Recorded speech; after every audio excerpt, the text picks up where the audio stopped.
बड़ा चुन के निकाला मर्दे, वह गर्मी ज्यादा लगत है, इशारा करत है महीना में रहेला ना कोनो दुल्हनी के दुल्हा दुल्हा बहुत फेंकू वीर मिल गया। मेहरागरू के आगे माँ डिंग डांग मारे 10,000 रामदयाल के दे दिन, 20,000 डंगरू के दे दिन, मंगाई नहीं गए लोटाई ले रहे। हमारे आदित्य यादव जी गोधनपुर के धरती से सुंदर पुष्पहार सादर 501 रुपए का आशीर्वाद। भैया के बहुत बहुत प्रणाम हो। मार फेंके पड़ा बाटे, दुल्हनिया कहत बा कि फेंकत तहा लेकिन को देखात नहीं बा।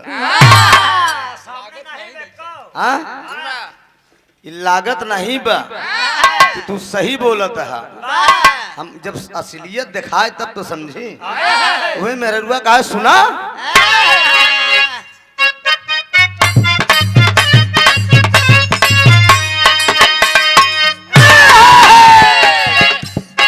टप टप चुअत पसीनवा लंग से,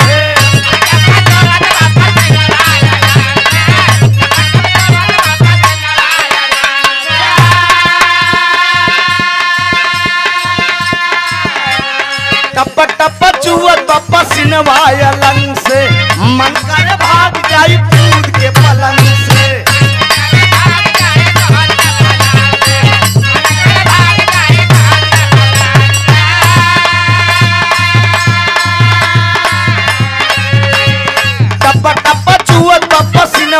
लंग से मन करे भाग जाई कूद के पलंग से, खाली बतियावे लबेसी बाला, खाली बतियावे लबेसी बालम, लगाई नहीं कौला को देसी बालम, लगाई नहीं कौला को।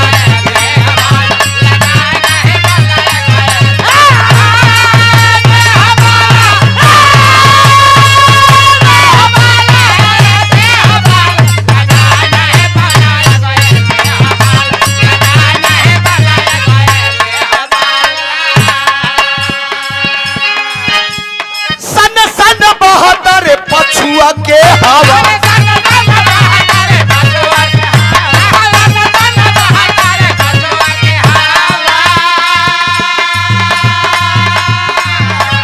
सन्न सन्न बहता रे पछुआ के हवा, चढ़ली जवानिया में बेला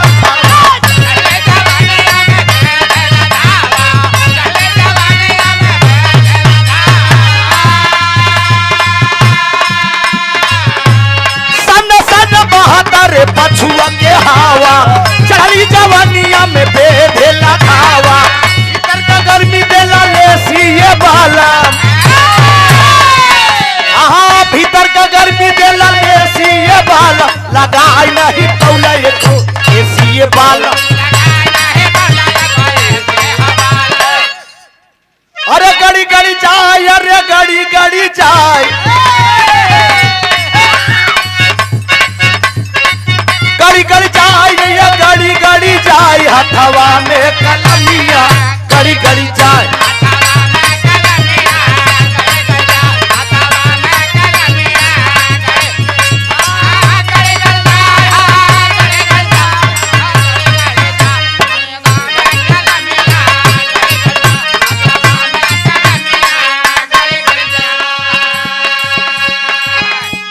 दरदा का मारे डकटरिया में गई,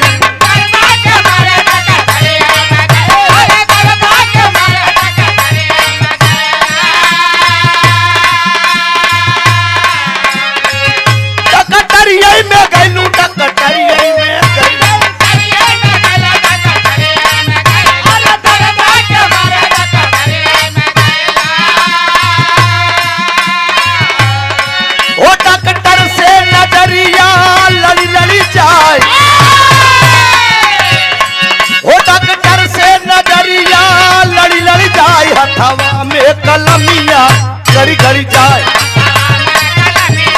हेलो अरे कौने शहर का, अरे कौने शहर का गजरा हो गम कैसारी रात कौन सहारा का गजरा हो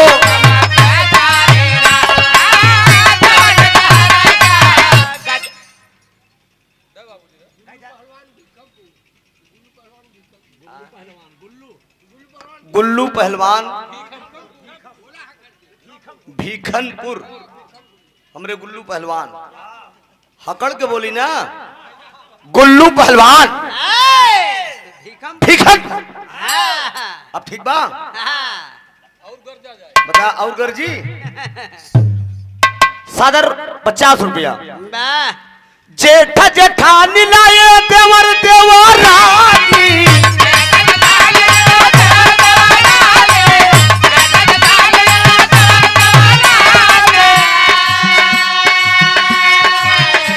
मोरे सैया का चंचल हो मोरे राजा जी का चंचल चिरैया हो राजा जी का चंचल चिरैया हो जहाँ कई सारी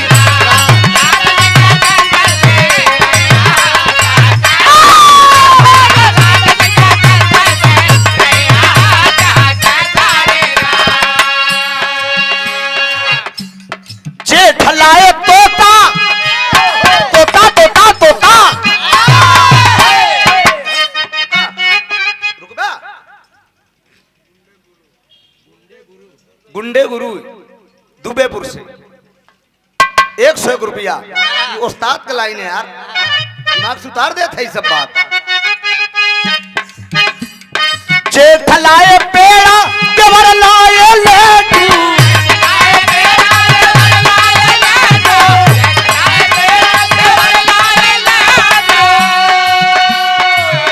मोरे सैया लियावलन मोरे दुल्हा लियावलन जाले बिया हो टपक कैसा लिया दुल्हा लियावलन जाले बिया हो टपक कैसा लिया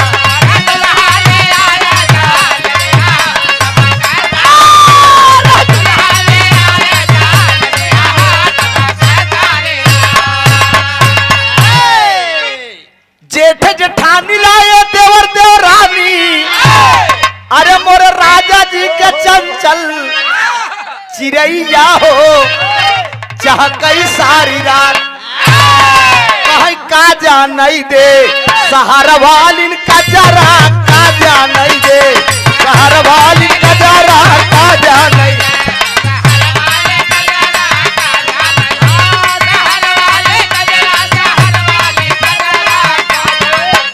नरेश प्रधान बुढ़वा बुढ़वल हमरे नरेश प्रधान जी की तरफ से इसादर 500 रुपया का पुरस्कार बहुत बहुत प्रणाम सब भाई का नमन आशीर्वाद की प्रतीक्षा है आशीर्वाद दे कि हम बच्चे अपनी कला में कामयाब हों का देते मुन्ना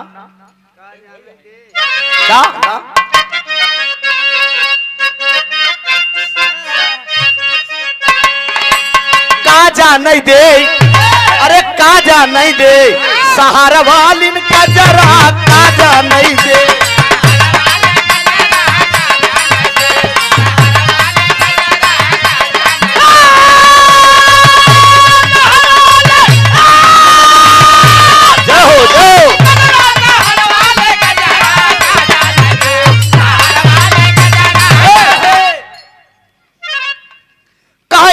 बलम वहाँ का पेड़ा मिठाई ये सब पुरानी गीत में कोनो फुहर नहीं बा कहा यान का बलम वहाँ का पेड़ा मिठाई अरे अपने बलम के अरे अपने बलम के अरे अपने बलम के भेवाई दिन बजारा काजा नहीं दे सहारा वाली गजरा काजा नहीं दे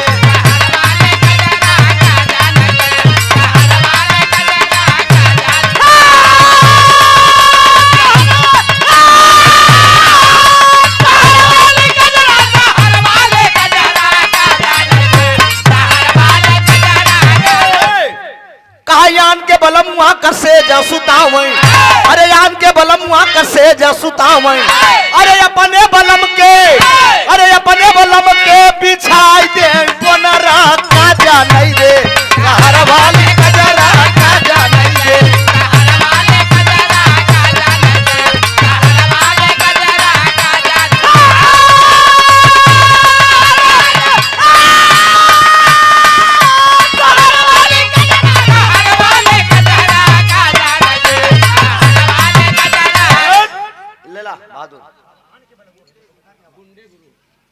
हमरे गुंडे गुरु कहां से दुबेपुर से सादर 101 रुपया का लाइन यहाँ भाव पे देते हैं पीछे कियान का बलमुआ का सेजा सुताम आय अपने बलम के बिछाई दे गोनरा।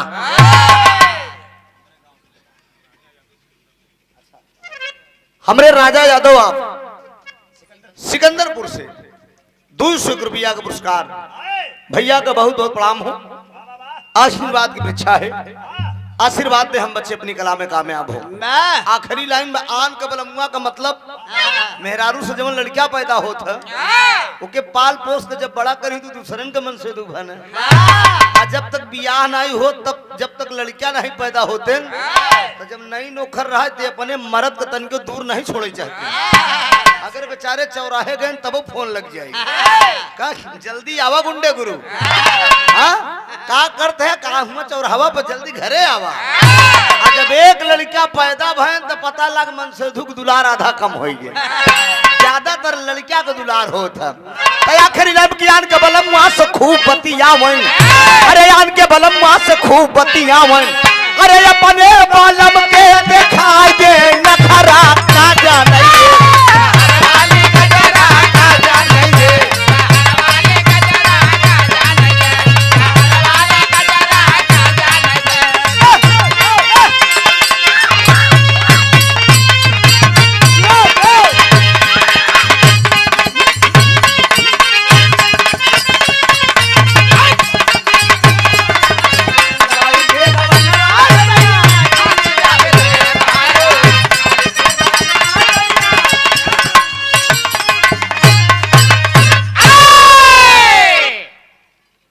बहुत बढ़िया कहानी। इधर से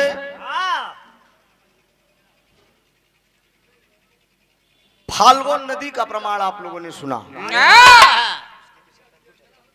भगवान पुरुषोत्तम मर्यादा राम पिंडदान करने गए अपने पिताजी का। हमारे लक्ष्मण यादव आप सिकंदरपुर से भैया का कर कमनोदार है 201 रुपए का पुरस्कार। बहुत बहुत प्रणाम सब भाई का नमन। उधर से कहानी आप लोगों ने सुना जिम्मू वाहन बबरू वाहन की कहानी मैंने पढ़ा था, लेकिन खैर पटीदार रहे साड़ू रहे अपन अपन खोजा कहीं से मिला होगा। अर्जुन का बेटा था बबरू वाहन। अर्जुन के 4 पत्नियां थी, द्रौपदी, सुभद्रा, कुल्पी, चित्रांगना। इसकी कहानी अभी आप लोगों ने सुना। के रहा कौन? नहीं इधर जिम्मू वाहन। 6 शास्त्र 18 पुराण है। अब ज्यादा उधर जाऊंगा तो ये होगी कलाकार छेड़ रहा है मेरी गीत काट रहा है। खोज है कहीं से मिला होगा पुराण का कौन और छोर बा जे जहां से पाए जात बा पुस्तक खरीद के लोग लिख दे रहे हैं। बस ये बात ये हिंदुस्तान में हैदर गुरु हमरे बोले कहा हिंदुस्तान में लबार कभी भूखा नहीं मर सकती। बोले के सहूर हो बतियावे के सहूर हो बराबर हो जाए। खैर एक बिरहा इधर से मौके की ही बात मिलेगी। हाँ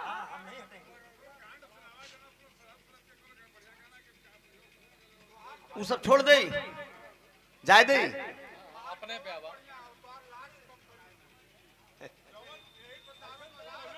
बढ़िया बढ़िया है, बढ़िया बढ़िया। कैसन मतलब जो हम सुनावे चलते बढ़िए तो कोशिश करे चलते। हाँ सुना, मौके पे जो मौके पे आई है उस मौके की ही गीत सुनाऊंगा। ये मतलब जो पिंडदान का कार्यक्रम हो रहा है इसी पर आप लोग बिरहा एक सुन लीजिए। बढ़िया ही है गुरु एक छोड़ दे। हाँ कांड, अच्छा अच्छा ठीक चला। हाँ?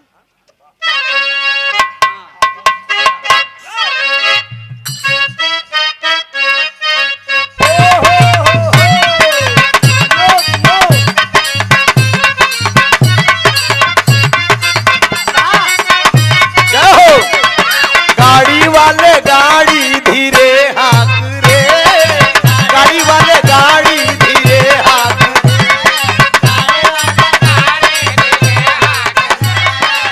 जिया उड़ा जाए तेरे साथ रे, जिया उड़ा जाए तेरे साथ रे, गाड़ी वाले गाड़ी धीरे हाँक रे।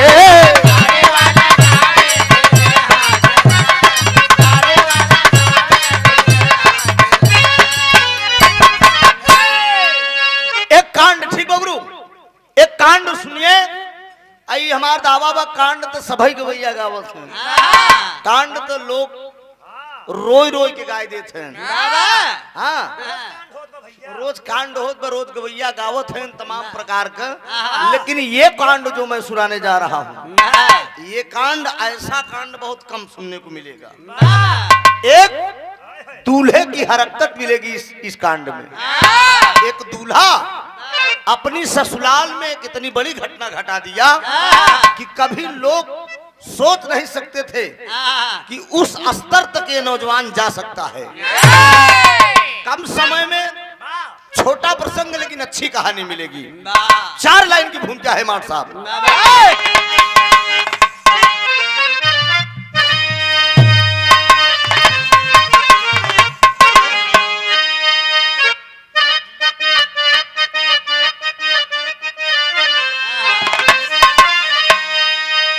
अरे नारी,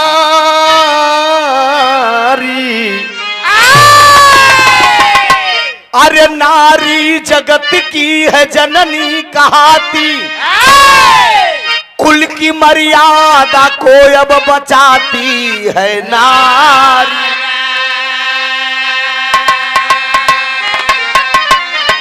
नारी सीता सती और अनसुईया रही, रुक्मिणी जामवंती कहाती है नारी। नारी राधा विशाखा रही उर्मिला, जामवंती रुक्मिणी भी कहाती है नारी।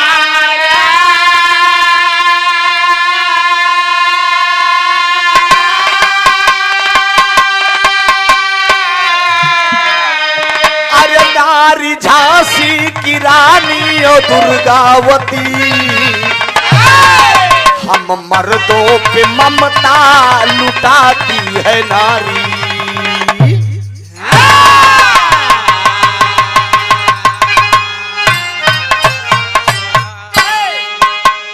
गौर करेंगे मित्रों, इस देश में ये भारत भूमि है, यहाँ पर नारियों की पूजा होती है। और जिस देश में नारियों की पूजा होती है, इसी धरती पे सीता अनसुईया जालिपा जैसी नारियों का अवतार हुआ, महासती अनसुईया का अवतार हुआ। ये वही धरती है जहाँ महासती अनसुईया भगवान ब्रह्मा विष्णु महेश नान नान ललिका बन के महासती अनसुईया की गोद में खेले और खीर खाए। ये वही तपो भूमि है, वही धरती है। देखिए कव्वाली का लाइन में मास्टर, हेलो हेलो करिए। यह दर्ज का लाइन बा कि तेरे दरबार का, अरे तेरे दरबार का, अरे तेरे दरबार का चल के करीना हम भी देखेंगे।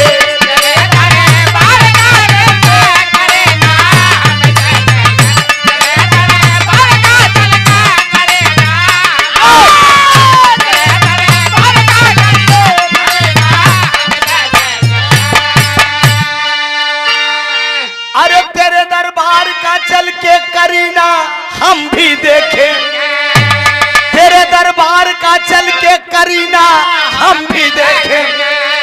अगर मर्जी हुई, अगर मर्जी हुई तो मालिक का मदीना हम भी देखेंगे।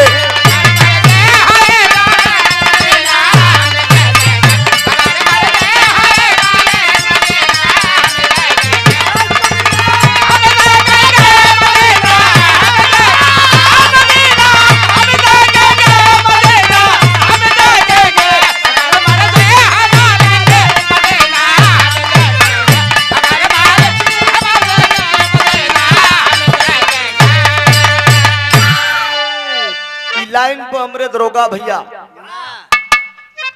चकिया के धरती से हलो हलो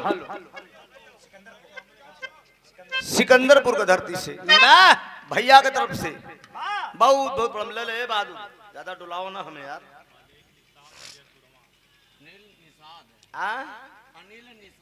अनिल अनिल निषाद विजय कपूरवा से 101 रुपया का पुरस्कार भैया का प्रणाम हो, आशीर्वाद की परीक्षा। इसी लाइन पे कहना है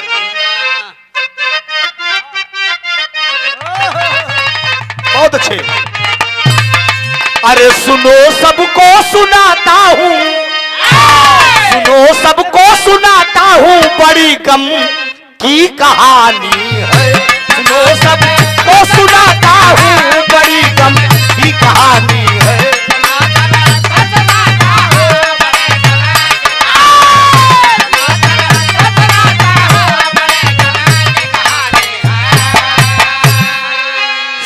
सबको सुनाता हूँ बड़ी गम की कहानी है, बड़ी गम की कहानी है। अरे बड़ी गम की कहानी, अरे कलीना फूल बन पाई, कलीना फूल बन पाई बहे नए नो से पानी है। कलीना फूल बन पाई बहे नए नो से पानी।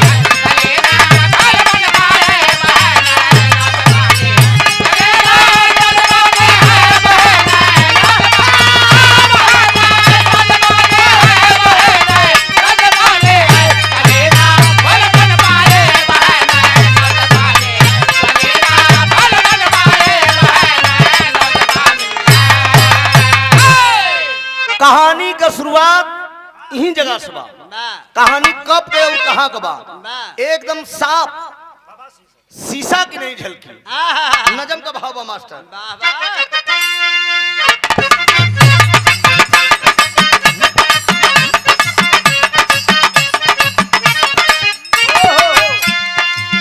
मानवता जिसमें है,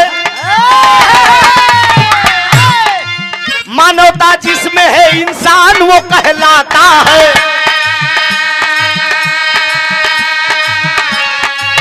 मानवता जिसमें है इंसान वो कहलाता है। बसेता न होता तो हैवान भी बन जाता है।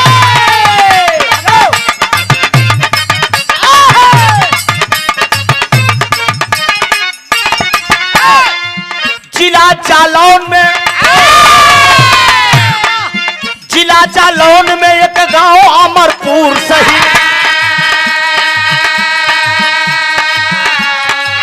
जिला जालौन में एक गांव अमरपुर सही। वही की वाह क्या बताऊं मैं हुजूर सही।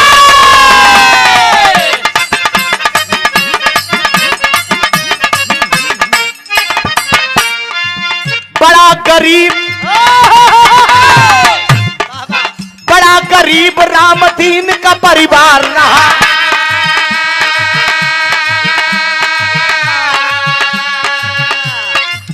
बड़ा गरीब राम तीरथ का परिवार रहा। गरीबी सिर पे रही, पैसे का सवाल रहा।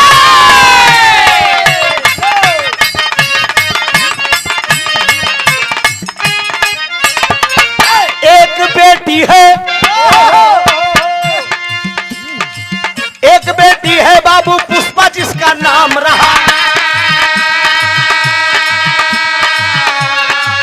एक बेटी है बाबू पुष्पा जिसका नाम रहा। बेटे कमला से बाबू घर सदा खुशहाल रहा।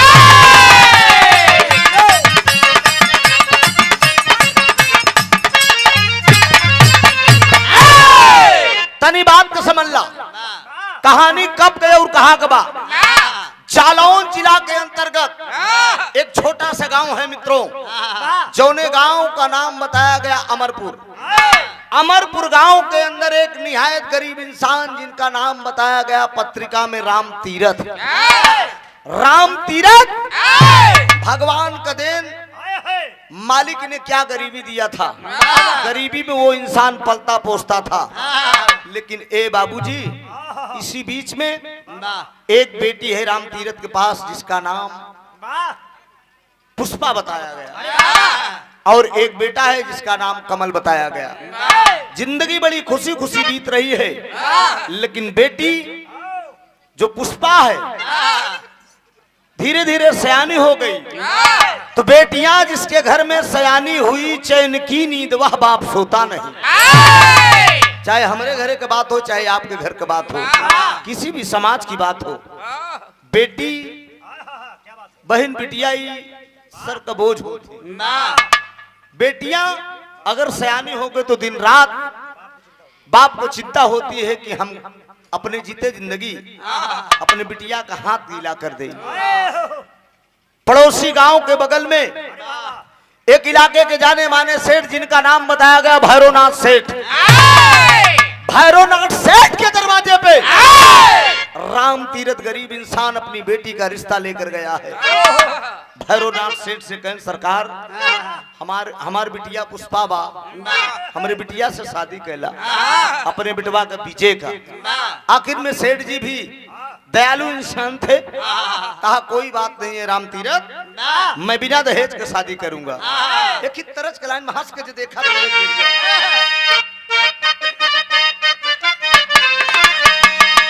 भैरवनाथ सेठ बाबूजी राम तीरथ से एक बात कहा थी, अरे हंस के ज देखा तू एक बेरिया, अरे हंस के ज देखा तू एक बेरिया, हम मरी मरी जाई तोहार क्रिया, हम मरी मरी जाई तोहार क्रिया।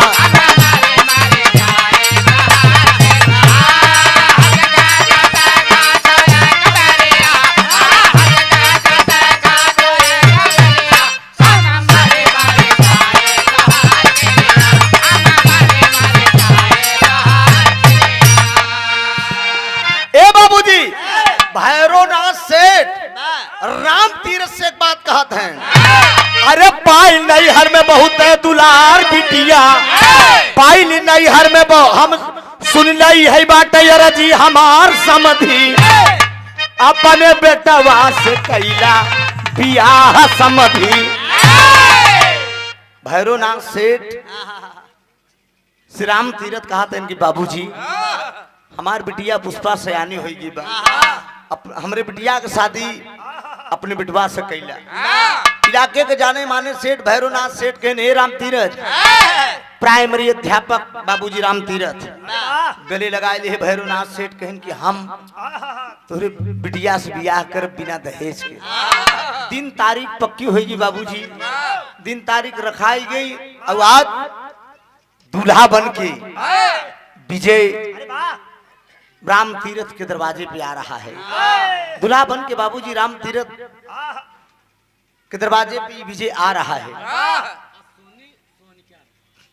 अश्वनी सोनकर भैया की तरफ से 501 रुपया का आशीर्वाद, वाह बहुत बहुत वंदन अभिनंदन। सकल पंच को मेरा नमन हो। वाह त्रुटियों के लिए क्षमा प्रार्थी हूँ मित्रों। जरा गौर करेंगे आप लोग। इधर भैरवनाथ सेठ पूरी बारात की तैयारी कर दिए। आज जब बारात की तैयारी हो गई है बाबूजी, तो बरतिया झूम रहे हैं, डीजे बाज रहा है। अब दुबरा लगा बगावत कि आज मेरे यार की शादी है, आज मेरे यार की शादी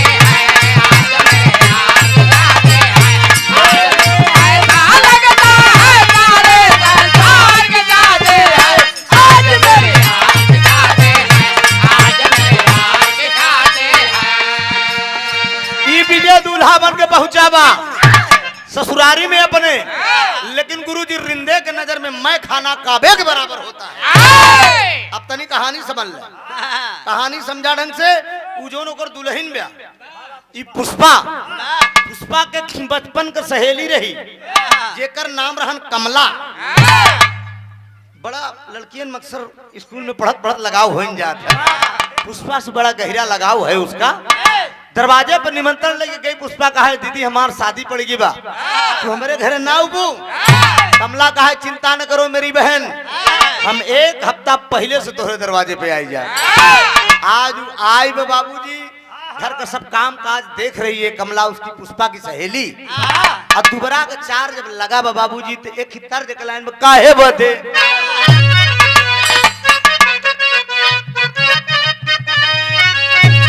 यह दर्ज कलान में कहा काहे बदे भौजी, अरे काहे बदे भौजी तू भाई लियू उदास, काहे बदे भौजी तू भाई लियू उदास, काहे बदे भौजी,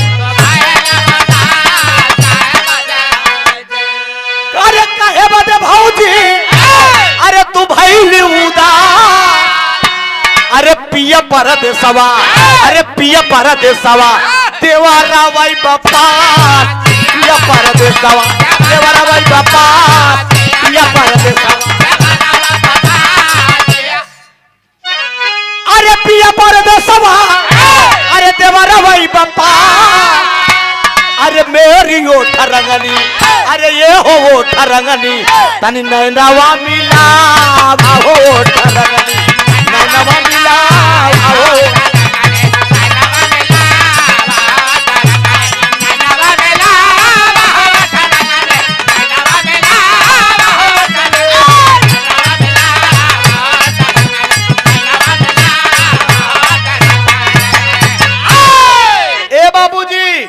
लेकिन दोबारा के 4 के समय पूरा एकदम माहौल टनाटन है। पूरे गांव के औरत और पूरे इलाके के लोग सब एकत्रित हैं बाबूजी। और जब सब लोग एकत्रित हैं तो तमाम औरतें खड़ी होके दोबारा देख रही हैं। और वहीं पुष्पा का सहेली जो थी कमला, वो भी खड़ी है, औरतें के साथ वो भी खड़ी है। लेकिन वो विजय जब दूल्हा बन के अपने ससुर जी के दरवाजे पे पहुंचा है, तब दूल्हा जब, अरे भैया दूल्हा जब दोबारा वही पे आए, दूल्हा जब दोबारा वही पे आए,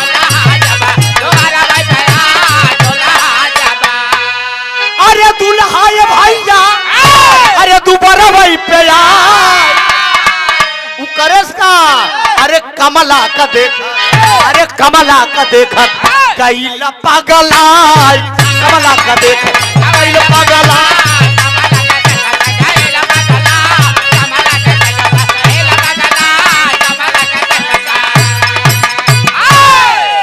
तमाम औरत खड़ी है नहीं, लेकिन जब वो पुष्पा की सहेली जो कमला खड़ी है नीले रंग का साड़ी पहन के,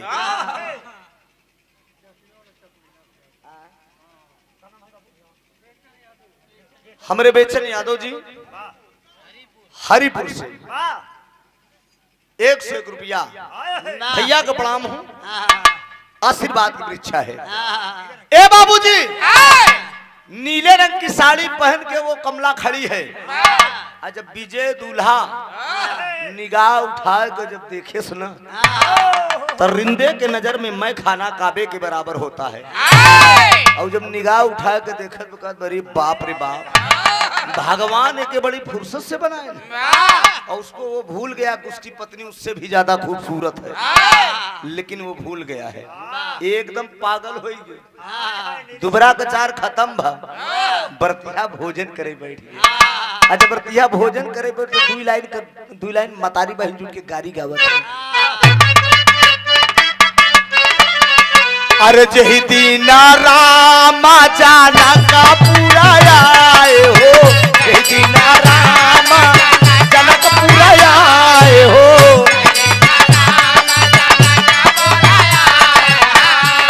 अरे देखा नया सारी दुनिया सिया राम के भजो, देखा नया सारी दुनिया सिया राम के भजो।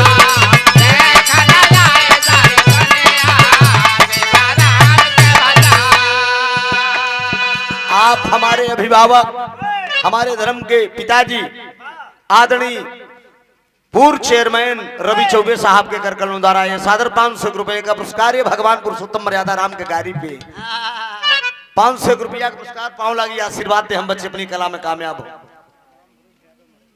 राम भरोसे यादव मड़ई के पूरा के धरती से बहुत समाया का पुरस्कार। आंबे का चाटानी काटा हारे का कोवा हो, आंबे का चाटानी कटहरन का कोवा हो।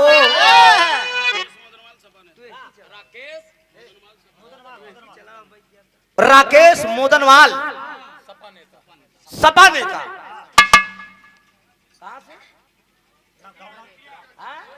सपा नेता तो बताओ कहां से? चकिया के धरती से सादर 200 रुपया का पुरस्कार। आमे का चाटानी काटा हारे का कोवा हो,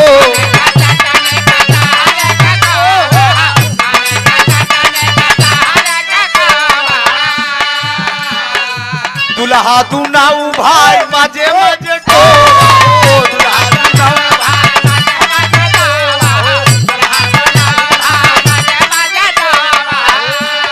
दाल भात तरकारी सिया राम के भजो, दाल भात तरकारी।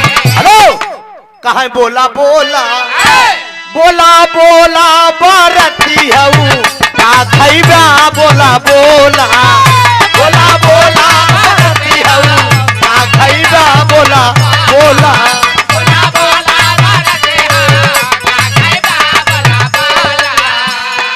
इलाहाबादी अमरूद की जौनपुर का मुरई, इलाहाबादी अमरूद की जौनपुर का मुरई। या बनारस का याम लंगड़ा खैबा, बोला बोला बोला बोला बरती हऊ का खैबा, बोला बोला बोला ना बोला ना।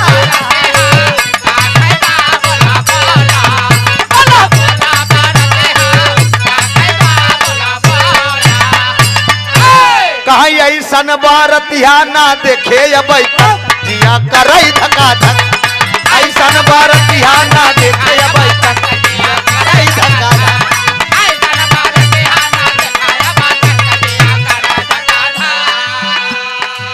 भांति भांति के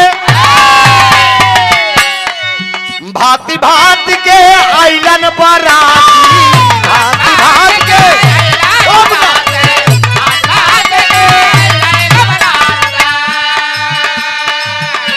अरे एक आखी के हाँ एक आखी के काना हमका देख टपा लो करई धका ऐसा भारतीय तोरे पीछवरवा राई चौराई भला कहीं चौराई खोटन गई आई फलाने का बहिनी कहीं देखने में लगी गई कुनाई चौराई भला।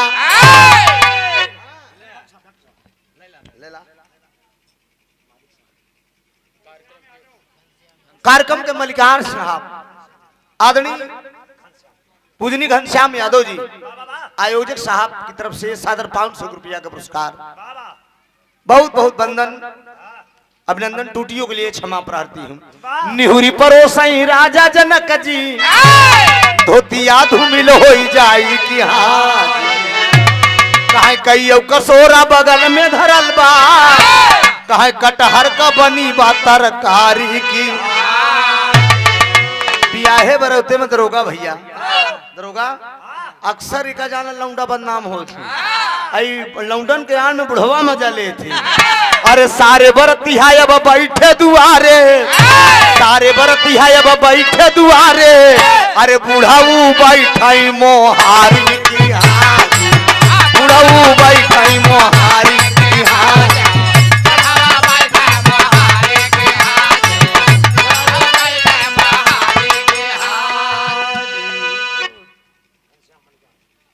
हमारे कार्यक्रम का मलिकार साहब घनश्याम यादव जी की तरफ से ये पुनः फिर 500 रुपया का पुरस्कार, बहुत बहुत प्रणाम हो, आशीर्वाद की परीक्षा है। हर हर चक्कर तुकुर ताकत है, और कौनो चपर चंड मेहरारू लोवा खींच के मार देते। तो कहा तो जब लागे तो कहा ये बुढ़ऊ दादा ये हरोहर जिन ताका, ये बुढ़ऊ दादा ये हरोहर जिन ताका, कहे मजे मजे काटा सो मजे मजे काटा सो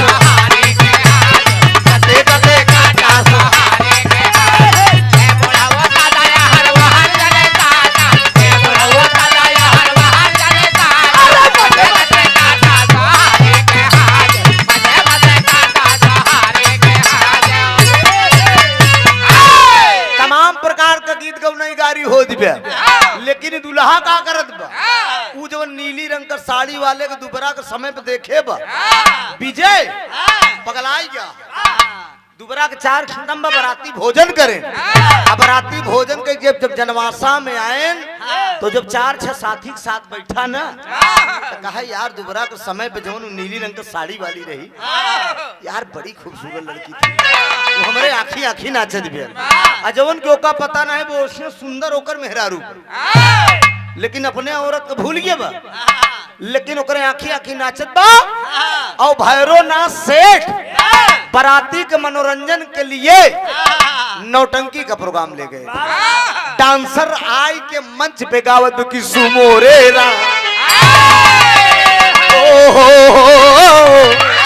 सुमोरे राम, धीरे से गागर उतार लियो चिकही लचकी न जाई कमरिया, सुमोरे राम, धीरे से गागर उतार लियो चिकही लचकी न जाई कमरिया।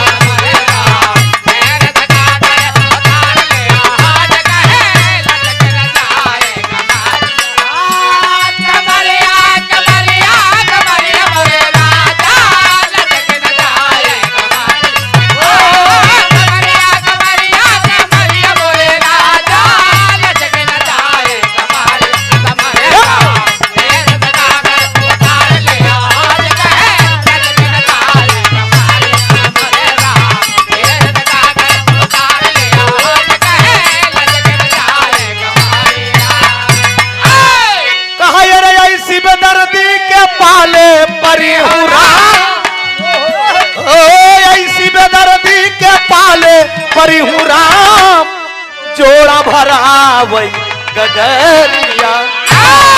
ई डांसर नाचत बा, ऐसने में बाबूजी पूरा बराती घराती सब नौटंकी देखत है। नौटंकी देखे में सब जुटा है। ऐसने में बाबूजी नीली रंग का साड़ी वाली जो रही लड़की वो औरतों के साथ एक किनारे बैठ के नौटंकी का आनंद ले रही है। और जब नौटंकी के आनंद लेत गया इतने में एक साथी आए कि बताई दे कि ये वह दे नीली रंग वाली, नीली रंग की साड़ी वाली वह देख किनारे बैठी बे। अभी दुल्हा वहीं पंडाल में बैठे बैठे सनकी मटकी शुरू कर दी है। तो लड़की समझत कि जीजा हंसलो टाइप के हैं, मजाकिया टाइप के हैं जवन है और कोनो दिक्कत ना है, लेकिन दूल्हे की हरकत देख जरा गौर करेंगे बाबूजी। दूल्हे की हरकत को देख के वो लड़की चुम्मार उठती है और उठती है जाती है कहाँ अपनी सहेली पुष्पा के पास, उसकी दुल्हन के पास। पुष्पा से कहती कि पुष्पा मैं घर जा रही हूँ, मैं आज 1 हफ्ता पहले से तेरे दरवाजे पे आई हूँ, मेरे माँ बाप क्या सोचते होंगे कि पुष्पा गई और अभी तक आई नहीं। तो पुष्पा एक ठीक बात कहा था बाबूजी, कहा ठीक है दीदी आप जात रही हो, लेकिन एक बात ध्यान देना, पतला करो, एक बात ध्यान देना, हमरे विदाई के समय डोली में बिठाने से पहले तुम्हें आ जाना है, नहीं तो इतना याद रखो कि जब तक तुम नहीं आओगी। हेलो, पतला करो यार, कैसे भारी कर रहे हो, और पतला करो, साफ करो, याद रखना जब तक तुम नहीं आओगी तब तक मैं डोली पे नहीं बैठी। कहा कैसी कैसी बात करती हो? मैं जरूर आऊंगी, मैं तुम्हें विदा करने जरूर आऊंगी दीदी, ऐसी बात नहीं बोलते हैं। चल देती है बाबूजी। वो लड़की जब चल दिया तो रास्ते में एक बगीचा पड़ा, बगीचा पड़ा और रास्ता पकड़ के चली जा रही है लड़की अपने घर की तरफ। और जब अपने घर की तरफ चली जा रही है, ट्यूबलाइट की रोशनी बारात तक पहुंची। दो चार साथी विजय के इशारा कह दे, ए विजय, हाय देख, हाय देख, तुरे इशारा पर वो चली गई वह बगीचा में। अब वो का देखा कंचोत बगली बकचोत गड़ ही गए। ये हालों के का पता, वो लड़की अपने घर जा रही है बाबूजी, लेकिन ट्यूबलाइट की रोशनी देख के जो है वो दूल्हा 4-5 साथियों के लिया उसी पंडाल से उठता है जनवासा से, और आए के बाबूजी कमला का जो है रास्ता रोक के खड़ा हो गया। और जब कमला देखती है विजय को, जब देखी तो कहा जीजा आप कहाँ? हाँ मैं यहाँ पर। कहा आप किस लिए जी यहाँ पर? कहा पूछे तो के था बरे तर्ज है।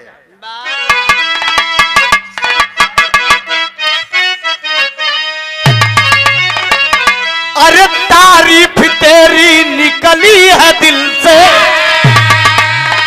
अरे तारीफ तेरी निकली है दिल से, अरे आई है लब पे बन के सवाली, दीवाले साईं बाबा आया है तेरे दर पे सवाली, शिरडी वाले साईं बाबा आया है तेरे दर पे सवाली।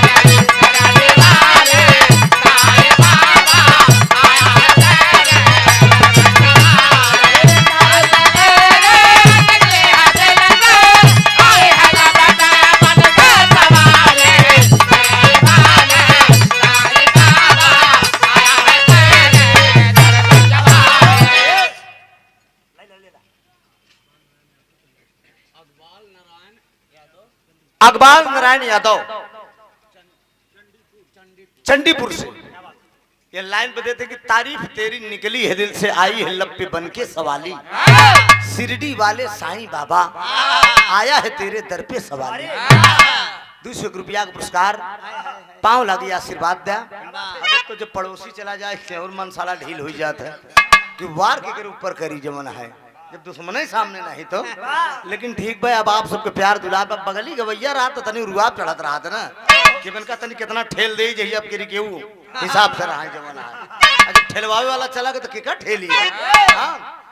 लेकिन वो दूल्हा कहता क्या है बाबूजी कि अरे आस लगाए बैठा हूँ कब से, अरे आस लगाए बैठा हूँ कब से, अरे तू तो है मेरी सपनों की राह, मेरा सब कुछ तुझ पे निछावर, बाहों में दे दे हमारी जवानी, मेरा सब कुछ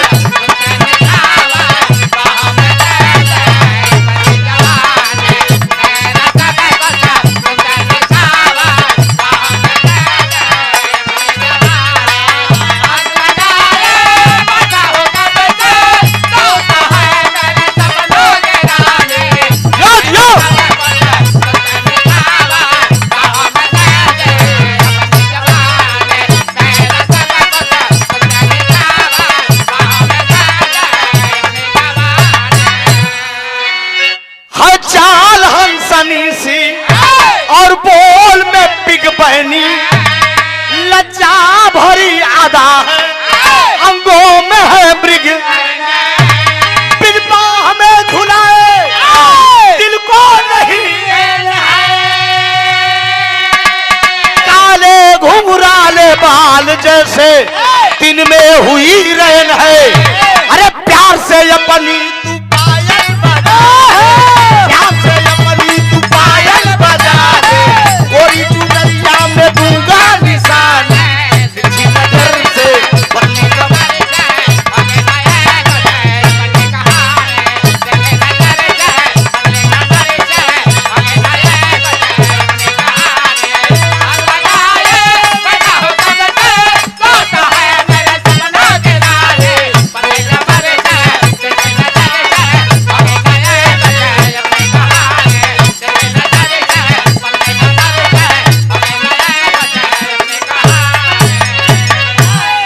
बरबस करई चरौरी लेकिन ना मानन बेई कोरी चुदरिया दागी करन को अब चाह रहे शैतान। रोक लेता है बाबूजी। वो विजय 4-5 साथियों के साथ उस लड़की का रास्ता रोक लिया। लड़की आवाज दे रही, हाथ जोड़ रही है, पुकार कर रही है, तो रोई रोई कामालाता अब कैलिन पुकारिया। अरे जीजा जी ने लूटा अब हमारा पर्दा पानी।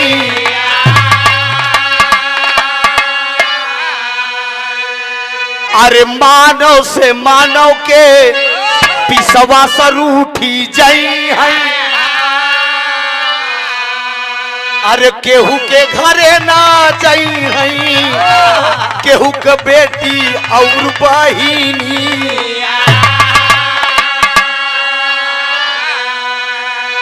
लेकिन एको नाही बातिया के अरे बाबू माना ले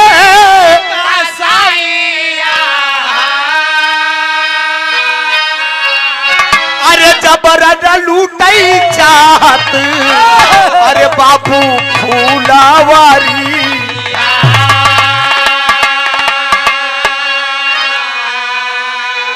रो रो कर लड़की आवाज दे रही है, लेकिन बारे हवस के दरिंदे नहीं मान रहा है। 4-5 साथियों को लिया है वो हरामी दूल्हा। विजय बाबूजी लड़की की इज्जत लूटने का प्रयास कर रहा है। लड़की रो रो कर आवाज दे रही है, तन की साड़ी उसी बगीचे में खींच लेती है। तो लड़की पेटीकोट ब्लाउज पर आवाज दे रही है, खित्तरच के लाइन में मुन्ना लगा।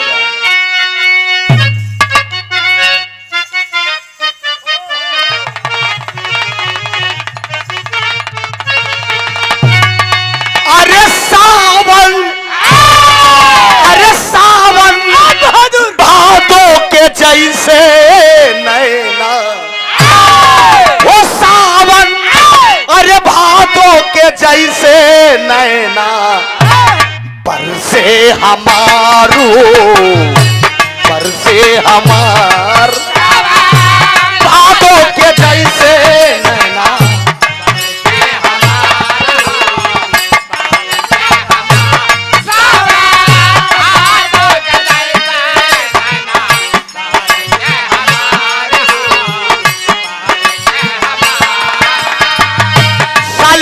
फगुनवा सवरिया सालेला फगुनवा सवरिया पानी पे करार हो सावन भादों के जैसे नैना बरसे हमार हो बरसे हमार।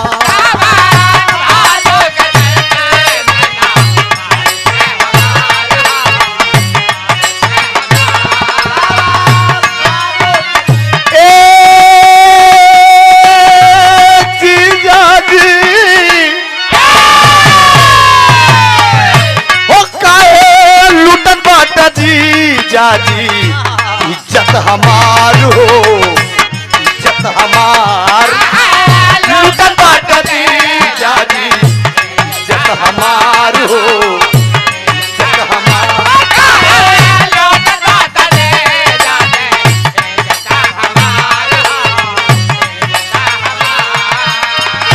दुनिया में सबसे प्यारा दुनिया में सबसे प्यारा हो इज्जत हमार हो इज्जत हमार।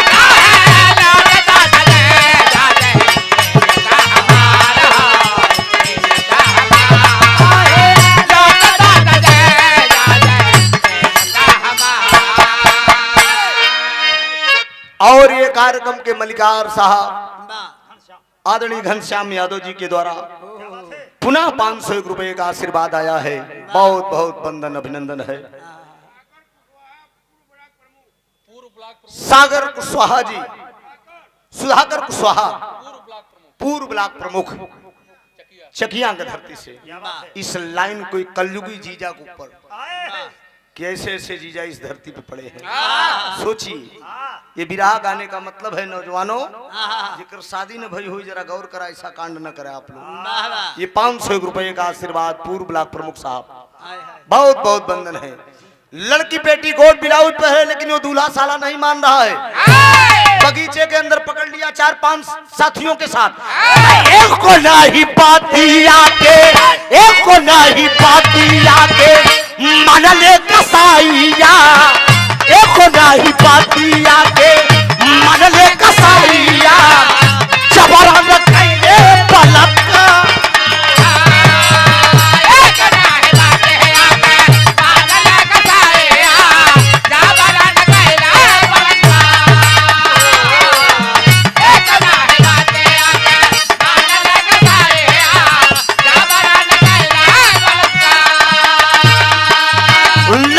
बेहोश हो गई, लड़की बेहोश हो गई, सुना मोरे बाबुआ, लड़की बेहोश हो गई, सुना मोरे बाबुआ, गलाटा बटाले साले मार, लड़की बेहोश हो गई, सुना मोरे बाबुआ, गलाटा बटाले साले मार।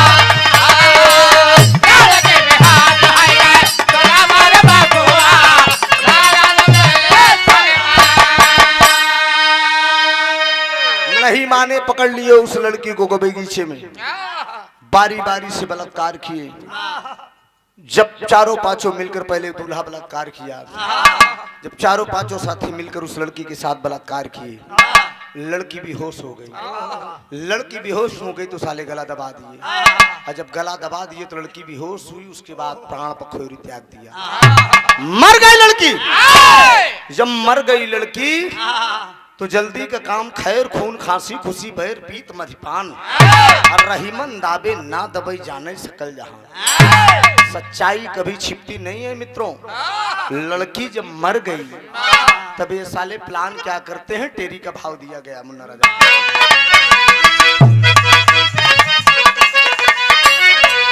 अरे मोरे राम, अरे सहनाई गम की बाजी बेसुरी, अरे तयंबर कांप उठा मेदनी गई थर्राई, अरे थर्राई, अंबर कांप उठा मेदनी गई थर्राई, सहनाई गम की बाजी बेसुरी। बुरा काम का बुरा नतीजा। वो चारों पांचों साथी करते क्या है, भाव दिया गया है, क्या है आपट है। अरे मानवता का तांडव बने दुखारी बारी बारी हो, अरे मानवता का तांडव बने दुखारी बारी बारी हो, हवस मिटाए मिलके अत्याचारी बारी बारी हो।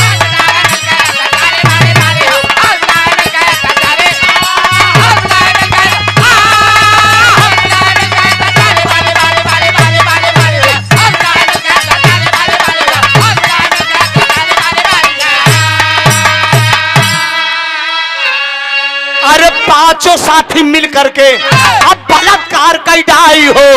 लड़की जब बेहोश हो गई तो गला दिए दबाई। अरे चनवासा से अम्बेस्टर लगाए, अरे सुन लाई अब जब जल जाई भारी हो, डिग्गी में अब लाश रखे ले जाई, सुन ला भाई हो। जब लड़की मर गई तो उसमें एक ड्राइवर था दूल्हा का। इस लाश को कहां गायब किया जाए? जाओ जरा जनमंसा से अम्बेस्टर गाड़ी लेके आओ। लेकर दूल्हा नौटंकी चल रहा है, पूरे घराती बराती मस्त है। अम्बेस्टर लेकर आया, उसकी डिग्गी खोल के उसी की डिग्गी में जो है लाश लड़की के रख दिए। और जब लाश रखे तो जल्दी का काम शैतान को होता। लाश जब रखे, लाश के बाद जो साड़ी लड़की पहनी थी, उस साड़ी भी उठा के रखा था। नीली रंग का साड़ी रखे, लेकिन हल्का से पल्लू, डिग्गी का फाटक जब बंद किए दरोगा भाई, तो फाटक जब बंद किए तो हल्का से पल्लू लटक गया। गुरुजी थोड़ा सा पल्लू लटक गया, और जब पल्लू लटक गया वही पल्लू तो कारण हो गया। ले आकर गाड़ी जनवासा में खड़ी हो गई। वाह विवाह संपन्न हुआ, किसी को कुछ पता नहीं चला। सिंदूरदान हुआ, वाह भौरी घूमी, नेछू हुआ, सारा कार्यक्रम हुआ। अब धीरे धीरे विदाई का वक्त आ रहा है। तो जब विदाई का समय आवा तो भैया तू लड़की बार बार याद कर रही है अपनी सखी को, उसकी दुल्हन पुष्पा बार बार याद कर रही है। वाह मेरी सहेली कमला मुझसे वादा किया था कि मैं डोली में बिठाने जरूर आऊंगा। तब पुष्पा अब सोचत बाटई, अरे पुष्पा अब सोचत बाटई, कमला ना देखा लिए भैया। पुष्पा अब सोचत बाटई,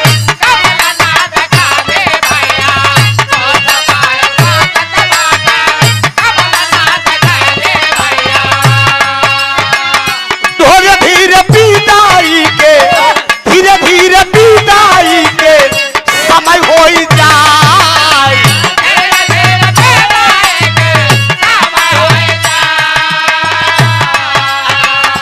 कवना कसूर बहिना, कवना कसूर बहिना हमारा से भैली दीदी।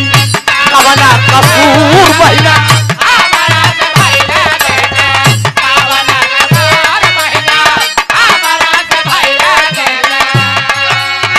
डोली में बैठावई नहीं, डोली में बैठावई नहीं, बहिना आ जाया।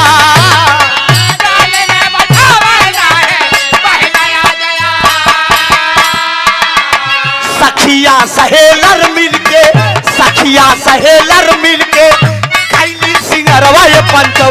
सखिया सहेलर मिलके कैली सिंगरवा ये भैया।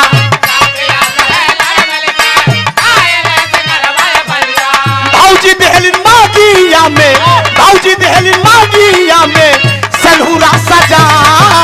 भौजी देहलिन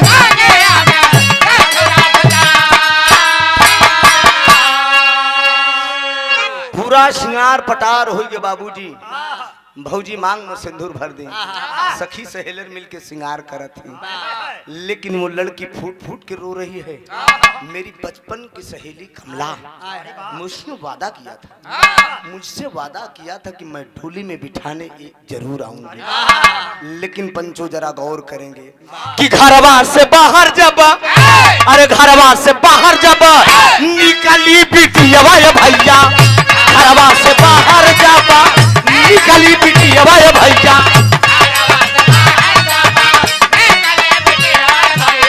वही गड़िया दुआरा पे, वही गड़िया दुआरा पे खड़ी होई जा। वही गड़िया दुआरा पे,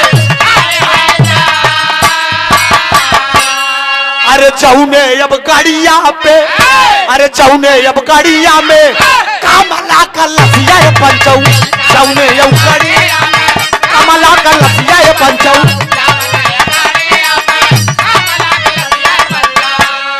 अरे पुष्पा बैठ के कैसे, अरे ससुरे हो जाए। वही गाड़ी, जिस गाड़ी में कमला की लाश रखी है, वही गाड़ी दरवाजे पे आके लग गई है। सखी सहेलर मिल के पुष्पा की विदाई करत है। अचानक उस लड़की की निगाह उस गाड़ी की डिग्गी पे गई। जब डिग्गी पे निगाह गई तो पलट के देख रही है, हाँ, मन में सोच रही है दुनिया के मालिक का यह संकेत आ रहा है। धिक्कार है पुष्पा, तू जिस गाड़ी में बैठने जा रही उसी में तेरी सहेली की लाश है। वो सोच रही कि यह साड़ी पहन के तो कमला मेरे दरवाजे पे आई थी। हाँ, ये साड़ी डिग्गी के फाटक के नीचे दबा हुआ है। बात कहे तो पुष्पा कहत, पुष्पा कहे कि हमना अरे जाबई ससुरवा ये भौजी। अरे गड़िया कट की जब तक भाई खोली नहीं जा। वो अपने भाभी से बोलती है, हम तब तक इस गाड़ी में नहीं बैठेंगे जब तक इस गाड़ी की डिग्गी नहीं खोली जाएगी। दूल्हा आ जाता है, डांट दे, खबरदार, ससुराल तू जा या ना जा लेकिन गाड़ी की डिग्गी नहीं खुलेगी। ये खबर धीरे धीरे भैरवनाथ सेठ के पास गई। नाऊ पंडित जाके खबर पहुंचाए तो हार पतो जिद करे डिग्गी खोलवाओ दिए। भैरवनाथ से दौड़ के आए। राम तीरथ के पास खबर गए। राम तीरथ कहा कि बाप का पगड़िया बिटिया, अरे ले तू न बचाई सुनिला, अरे काहे बर गड़िया के डिक्की खोलवा, पगड़ी बचा ले बिटिया, पर्दा पानी बचा ले, डिग्गी पिग्गी का कहा था, काहे डिग्गी खुलवा रही हो बेटी। लेकिन वो कहती है पुष्पा की नहीं बाबूजी, ऐसे नहीं, ये डिग्गी जब तक नहीं खोली जाएगी, मेरी भी ये प्रतिज्ञा है, मैं इस गाड़ी में नहीं बैठ के जाऊंगा। भैरवनाथ सेठ आए, नाव जाके बताया इसको तार पतो जीत करे बे डिग्गी खुलवावत बा। भैरवनाथ सेठ दौड़ के आए, ड्राइवर को आदेश दिए, दूल्हा विजय खड़ा हो गया, कहा खबरदार पिताजी गाड़ी की डिग्गी नहीं खुलेगी। सेठ साहब टाट के बोले कि तुम मेरे बेटे हो, एक ख्वाहिश में अगर अपनी बेटी के ना पूरा कर सका तो धिक्कार है मेरी जिंदगी को। अगर डिग्गी खोलने के लिए बेटी कह रही है, ये बहू तो डिग्गी खोली जाए। सेठ जी के आदेश पर गुरु के इनकार कर, चार छल लौंडे बराती पकड़ के केहनिया के ड्राइवर के लिए आएंगे, चल बे चाबी लगाओ जल्दी से, चाबी लगाओ। दू लवंडा के हुनिया के देखो हुचकेन, ड्राइवर जाए के मरता क्या न करता, चाबी लगाए दे दे। अब जब चाबी लगाई गई बाबूजी, गाड़ी की डिग्गी जब खोली गई तो माहौल बदल गया। देख रहे हैं तो साफ कमला की लाश रखी है, पल्लू दब रहा है। आखिर में जब वो लड़की दशा को देखती है तो होता क्या है, आखिरी भाव है।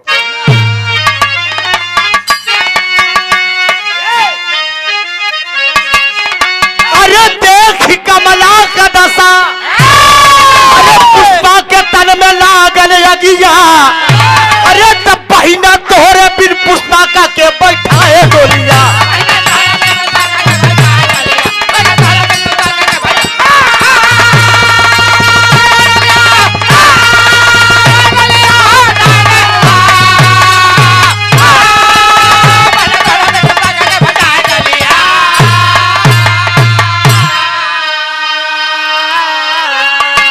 गौर करेंगे मेरे मुकद्दर के मालिक, आखिर में अपनी उस सहेली का लाश जब वो पुष्पा देखती है, छाती पीट पीट कर रोने लगती है। बाबूजी पीट पीट कर छाती रोक रही कि बारे दुनिया, आखिर में कौन इसके साथ ऐसा किया।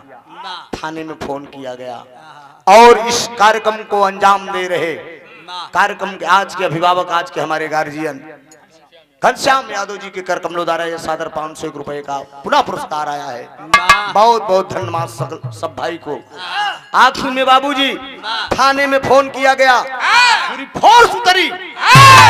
पूरी फोर्स आती है तो मार होने लगी। ड्राइवर से पूछा गया, ड्राइवर बयान कर दिया। ड्राइवर बयान किया कि हमार कोनो गलती नहीं, सरकार जवन गलती बा यही दुल्हावे के बा। यह दुल्हावा बगिया में 4-5 जने के लिए आएगा कह रहा, यही सब गोलमाल किया है। तो हुई 10-20 पकड़े गई ले गद्दार हो, हुई 10-20 पकड़े गई ले गद्दार हो। अचलिया में जाके रोवै चार बेजार हो।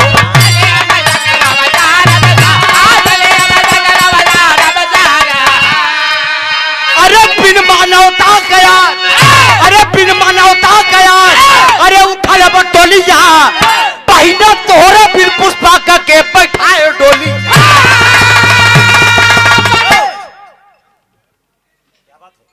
तस्वीर हुई, छानबीन हुई, पूरी फोर्स पकड़ी गई। पूरी फोर्स चप्पे चप्पे पे खोज किया, दूल्हा को पकड़ा गया। दूल्हा गिरफ्तार हुई जनमाशय से। सरवा घरबो को मुंह नहीं देखे पाए।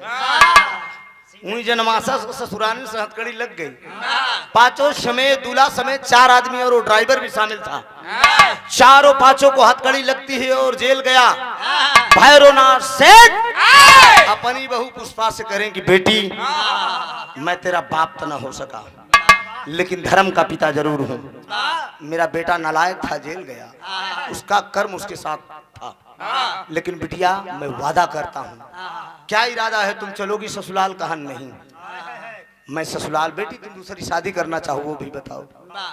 लेकिन वो कह रही है लड़की कि नहीं मैं दूसरी शादी नहीं करूंगी। कुछ भी था हरामखोर, वो मेरा पति था, मैं उसी के नाम पे पूरी जिंदगी मांग में सिंदूर भरूंगी, लेकिन पराया मर्द मुझे नहीं चाहिए। सेठ साहब बोले बेटी घर चलो कि कहा नहीं घर भी नहीं जाऊंगी। वादा करते हैं भैरवनाथ सेठ की पूरी जिंदगी तुम बेटी नैहर में रहो मैके में रहोगी, लेकिन पूरी जिंदगी में तेरा पूरा खर्च उठाने के लिए तैयार हूँ। पूरा खर्च भैरवनाथ सेठ उठा रहे हैं बाबूजी, लेकिन मैके जाने से लड़की इनकार कर दिया। ये हमारे समाज की दशा है। ये कांड हमारे गावे का मतलब कि खाली कुंवारा लड़कियन की संदेश बा कि आप लोग शादी ब्याह करे ससुरारी में जाया तो ऐसन गोल मान न करे कि दुल्हन को छोड़ के सड़ुआइन को गिर लगावे लगा। तो ऐसा भाव नहीं होना चाहिए। ये काम मत करिए। जहां भी जाइए आप पाक साफ एकदम स्वच्छ सुंदर व्यवस्था से आप रहिए। दोस्त का घर अपना घर है। गाने का शीर्षक है कमला हत्याकांड उर्फ बलात्कारी दूल्हा। ये बिहार मेरा गंगा कैसेट दिल्ली से रिलीज अभी नहीं हुआ है, होगा। रिकॉर्ड करवा लिया है कंपनी मालिक, लेकिन मार्केट यूट्यूब पे अभी नहीं आया है। आखिरी भाव है। थोड़ा जोरदार ताली बजा के आप लोग सम्मान कर दीजिए। ये मेरा शिष्य है अंकित यादव, सासों चंदौहा का धरती से जो हमारे हारमोनियम मास्टर का गांव का लड़का है, इनका भतीजा लगता है। अंकित यादव गायक कलाकार युवक लड़का है। हमसे फोन कहलन गुरुजी चंदौली में विराम प्रकाश जी से बा। हमने कहा हाँ, तो कहन गुरुजी हमारो इच्छा बा चले के, हमके बिल्कुल चला, गाड़ी में जगह तक कम बा, लेकिन लिया के चले के तो है बा। अभी एक गीत मैं सोच रहा हूँ कि इस बालक से भी गवा दिया जाए और कार्यक्रम में इसी के बाद समाप्त हो जाएगा। गुरुजी सुंदर पुष्पहार बचवा को शुभ आशीर्वाद बा, खूब तरक्की करा। बहन बानगी आप लोगों के बीच में थोड़ा सा दिखवाई दी। लड़कियां कैसे गावत बा। स्वामी गीतानंदानंद भय भुल्लू तत्तीय को धारी रामधार हैदर अली जुगनू गुरु अनिल की बाबली। अरे सहनाई गम की बाजी बेसुरी बिरहा त्रिभुवन नाथ यादव कुल रहा सुनाई। सहनाई गम की बाजी बेसुरी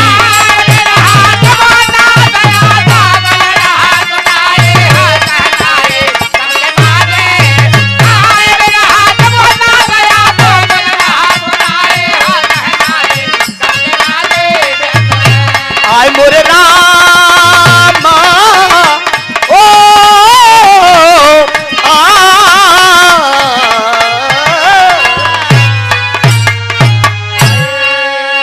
एक गीत अंकित से, उसके बाद अब सेवा समाप्त है। फिर जीवन रहेगा तो मुलाकात होगी। आजा बेटा।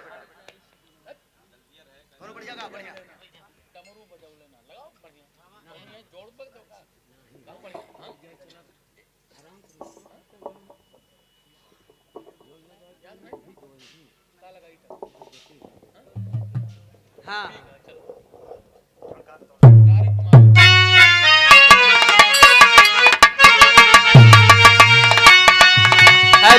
हेलो,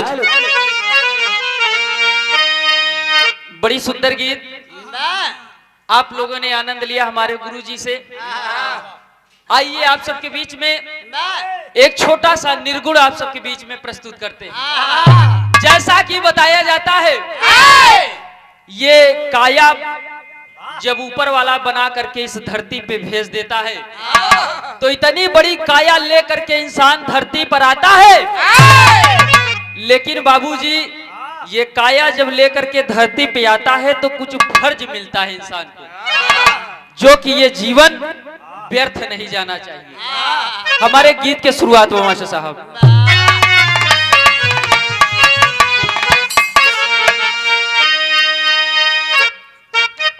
ओहो जियो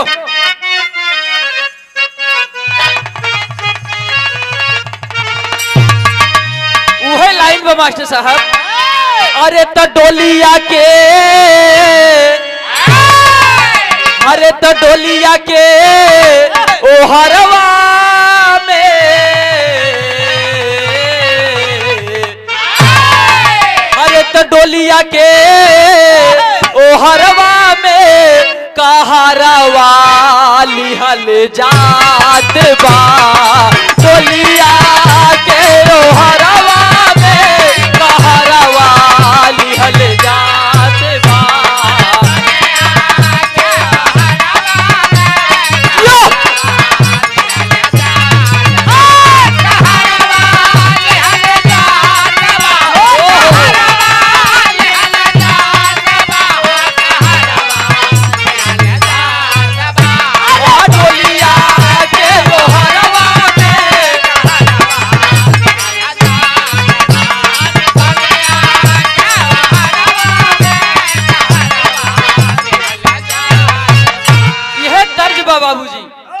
लेकिन जब परमात्मा काया बना करके भेजाता है तब ये आत्मा रूपी दुल्हन उस परमात्मा रूपी पिया से कहता है, कैसे?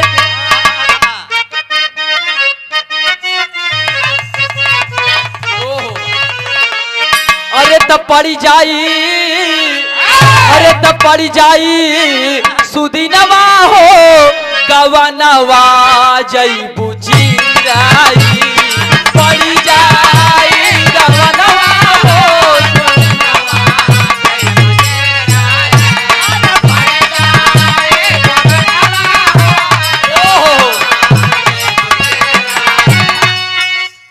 पड़ी जाई सुदिनवा हो गवनवा जईबू चिरई। बाबूजी जब उस परमात्मा का आदेश हो जाएगा तो एक भी क्षण नहीं लगेगा यहाँ से जाने में। लेकिन इंसान जब धरती पे आता है तो अपने साथ में लेकर के क्या आता है?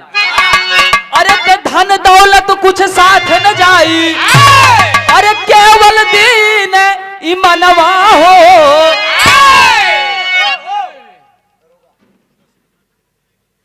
आप परम आदरणीय, आप सम्मानित श्री दरोगा सिंह सिकंदर भैया जी की ओर से 101 रुपए का पुरस्कार चरणों में बार बार नमन बंदन है। तो धन दौलत कुछ साथ न जाई, अरे केवल दीन ईमानवा हो। तन्ने की बदी कुल साथ में जाई, अरे जाई लाज गहनवा हो गवनवा जई बुचिराई, जाई ओ जियो।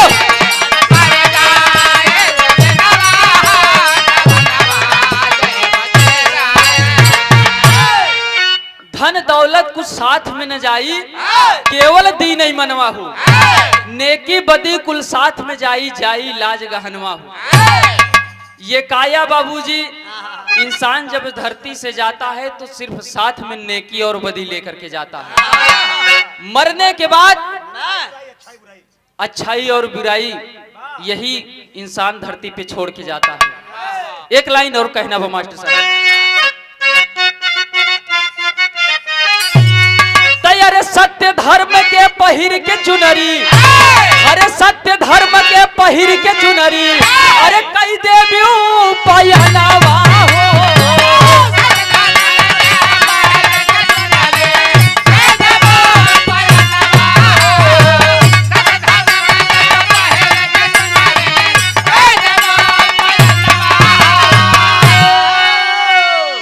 हैदर अली जी स्वर्गीय भैले, अरे कई के गुरु न मनवा हो गवनवा जई बुचिराई। ओ Jio Jio.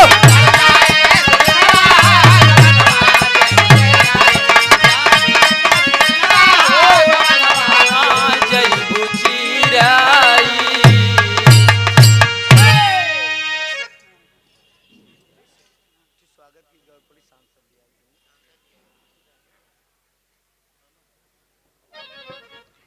Hello hello hello,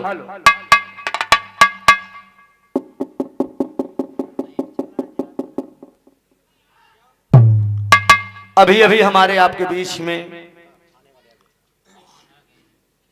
माननीय सांसद जी का आगमन हुआ है।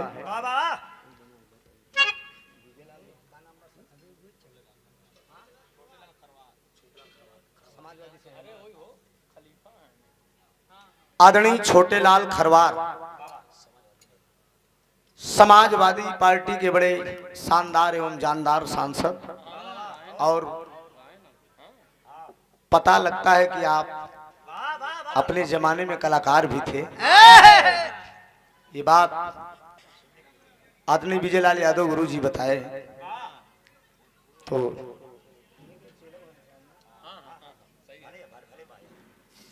ये हम लोगों का सौभाग्य है। सांसद जी के थोड़ा लिया आवा गुरु बैठाया था, 2 मिनट का स्वागत गीत गा लेने तो हम ढोल हारमोनियम बनहन जात रहे। जब आ ही गए हैं हमारे बीच में तो एक स्वागत गीत हम गाइन दे। ये हम लोगों का सौभाग्य है।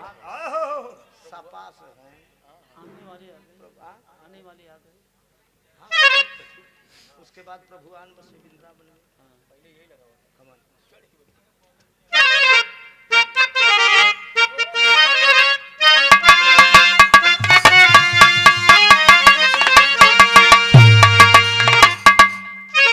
ये वाह सेवरी रूपी जनता प्रभु राम का इंतजार जिस तरह से सेवरी कर रही थी उसी तरह से इस पंडाल में माननीय सांसद जी का इंतजार हो रहा था। कब आएंगे कब आएंगे। जिस तरह से प्रभु राम सेवरी की भाव भक्ति देख के और सेवरी की झूठ बैर खा के प्रभु राम ने इस बात को सिद्ध कर दिया कि भक्ति क्या चीज होती है। भगत के बस में भगवान होते हैं। उसी तरह से माननीय सांसद जी के लिए चंद मिनटों में कुछ स्वागत गीत प्रस्तुत किया गया। त्रिभुवननाथ यादव एंड पार्टी प्रयागराज के धरती से जरा गौर करिए।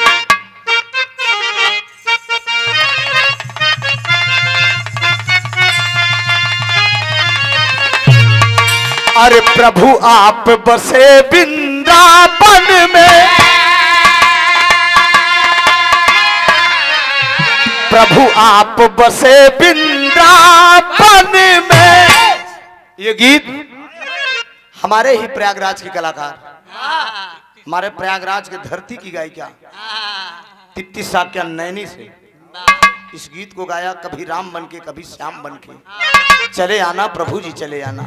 वो गीत हिट हुई और इस लाइन को भी तिप्ती साक्या ने गाया था कि प्रभु आप बसे वृंदावन में, मेरी उम्र गुजर गई गोकुल में। प्रभु आप बसे वृंदावन में, मेरी उम्र गुजर गई गोकुल में।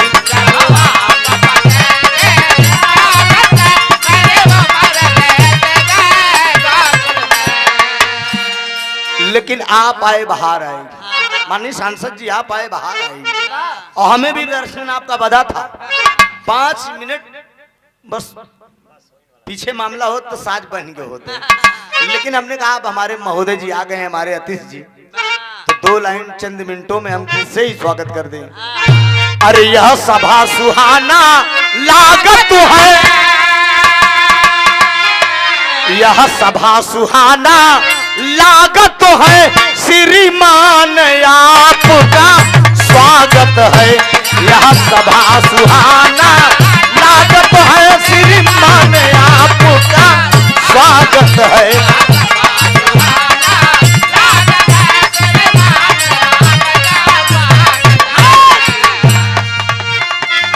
आस किरण की दिल्ली में जागी,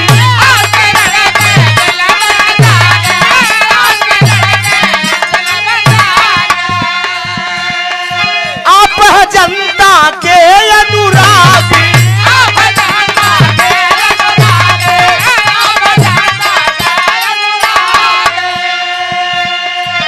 नैना दर्शन को जागत है,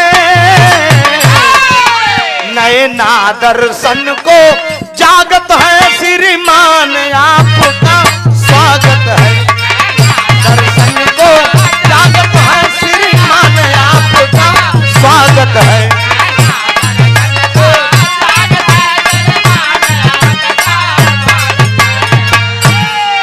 आस किरण की दिल में जागी, आप हैं जनता के अनुरागी, नैना दर्शन को जागत हूं, श्रीमान आपका स्वागत है। दूसरी लाइन फिर दिया गया है मित्रों। संजय यादव पूर्व जिला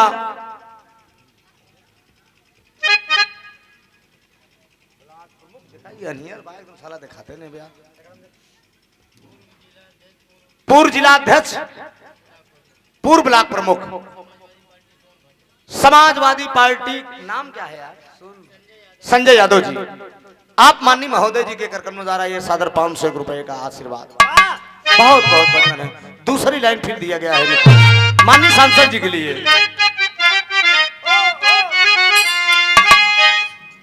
अरे चमक 2600 रुपए ना।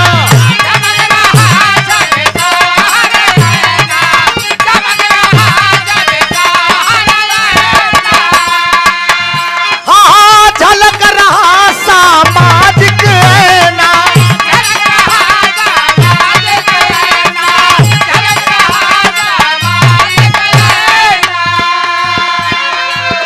बागी देख कर भागत है,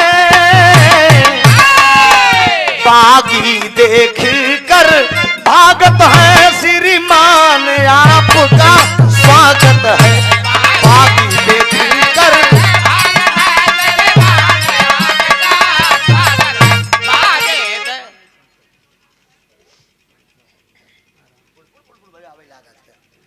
माननीय सांसद जी के कर कमलों द्वारा ये 1100 रुपए का आशीर्वाद आया है। जोरदार ताली बजाकर आप लोग सम्मान कर दीजिए।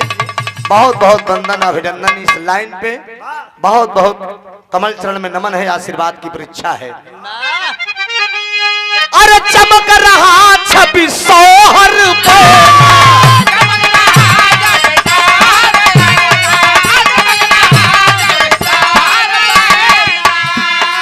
झलक रहा सामाजिक है ना।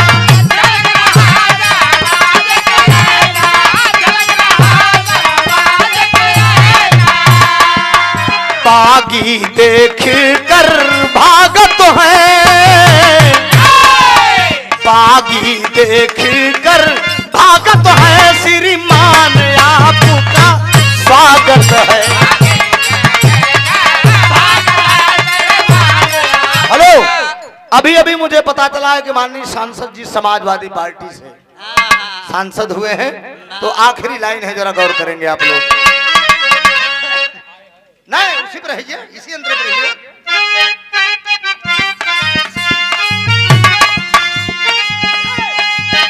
अरे समाजवादी पार्टी अपना,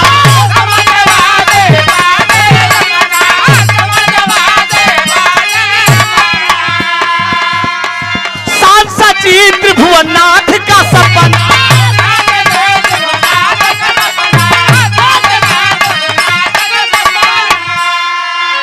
समाजवादी पार्टी अपना।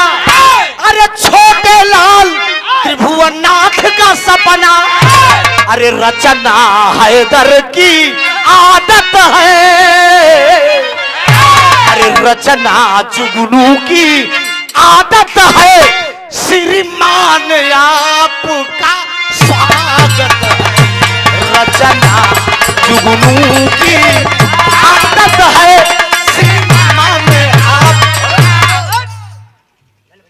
आदत है। पुनः फिर 1100 रुपए का आशीर्वाद आया है। हमको सपा का नाम सुने भाग गया। 11 भाजपा वाले निकले ले थे सुनते। अब डराई लागे आई आप तो जरा बकरी सरकार वाली में ना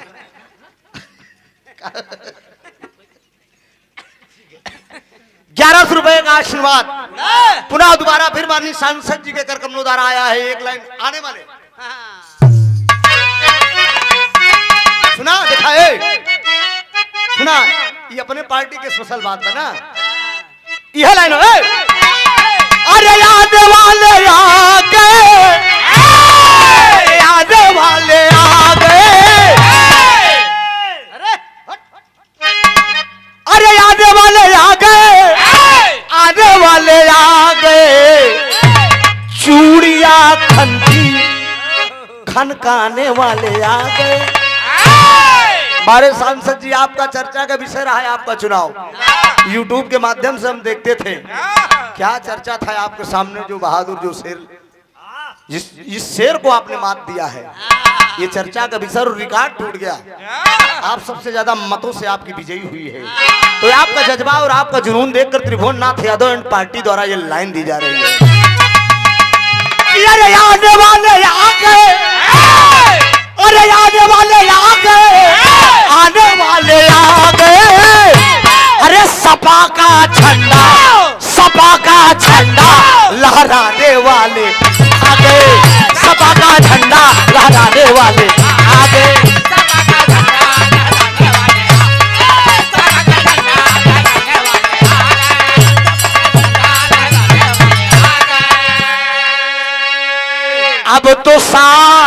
चलेगा, अरे शासन चलेगा तो प्रशासन चलेगा। अरे आने वाले आ गए, आने वाले आ गए, आने वाले आ गए, आने वाले आ गए।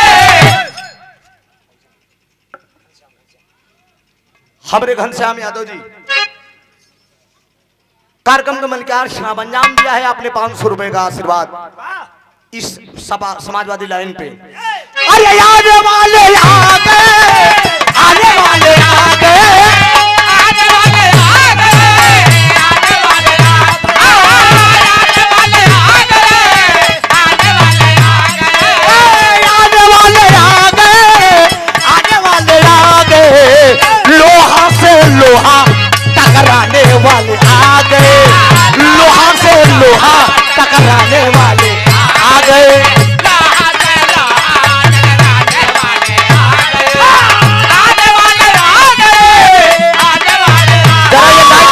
सामने की लाइट जलवाइए।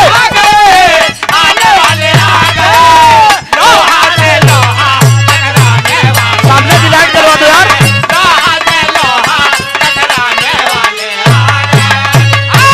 जरा गौर करेंगे मित्रों, कमर कसने ना 2027 के चुनाव में ये विरोधी पार्टी के लोग जो है इनका दांत खट्टा हो चुका है और ये लोग इस समय डर के मारा, हमारे फूलपुर विधानसभा में चुनाव होने जा रहा है, 20 तारीख को चुनाव होने जा रहा है और समाजवादी पार्टी की झोली में वो चुनाव जा रहा है, इसमें कोई शक नहीं है। मुज्तबा सिद्दीकी जी को टिकट पुनः मिला है, लेकिन फूलपुर विधानसभा की जीत समाजवादी पार्टी की झोली में जा रही है। आज हमारे माननीय नेता राष्ट्रीय अध्यक्ष अखिलेश यादव जी का आगमन भी हुआ था और संजय पाठक सिकंदरपुर के धरती से सादर 501 रुपए का आशीर्वाद आया है समाजवादी लाइन पे। अच्छा सी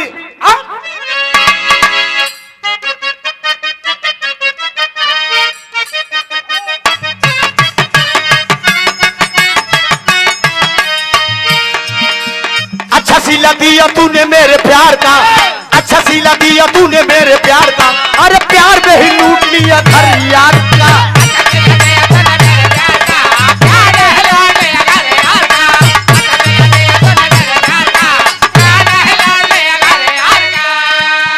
गौर करेंगे मित्रों, आने वाले 2027 के चुनाव में करना क्या है? अरे अब की भगाना है चोर चाई को, अरे अब की भगाना है चोर चाई को, अरे सीएम बनाना है अखिलेश भाई को, अब की भगाना है चोर चाई को, अरे सीएम बनाना है अखिलेश भाई को।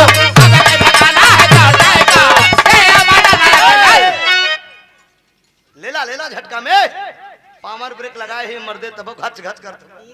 संजय यादव, पूर्व प्रधान मवैया, पवैया के धरती से हमारे संजय यादव जी सादर 501 रुपए का आशीर्वाद आया है। बहुत बहुत वंदन अभिनंदन। पुनः फिर हजारों रुपए के नाम हमारे माननीय सांसद जी की तरफ से आया है। इस लाइन पे समझते हुए बहुत बहुत वंदन अभिनंदन है। अब की भगाना है चोर चाई को, अरे अब की भगाना है चोर चाई को, अरे सीएम बनाना है अखिलेश भाई को, अब की भगाना है चोर चाई को, अरे सीएम बनाना है अखिलेश भाई को।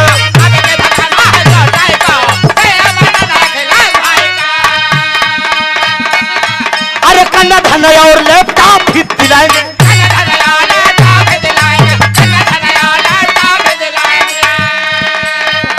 कोने कोने, अरे कोने कोने की चूड़ी का तार दौड़ाएंगे।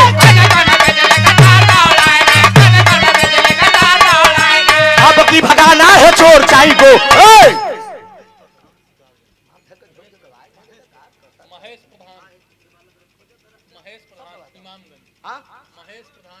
महेश प्रधान इमामगंज से कायदे से सुना, पैसा दे सुनता नहीं। सितारगंज से हमारे महेश प्रधान जी के कार्यक्रम द्वारा ये सदर 500 रुपया का पुरस्कार। अब की भगाना है चोर चाई को, अरे अब की भगाना है चोर चाई को, अरे सीएम बनाना है अखिलेश भाई को, अब की भगाना है चोर चाई को।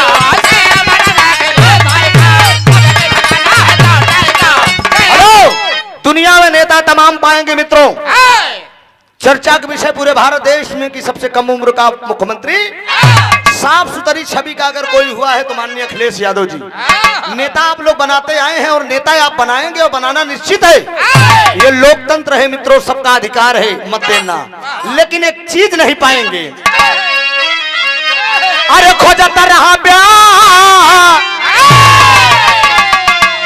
अरे खोजता रहा प्यार ऐसा नेता न पाई।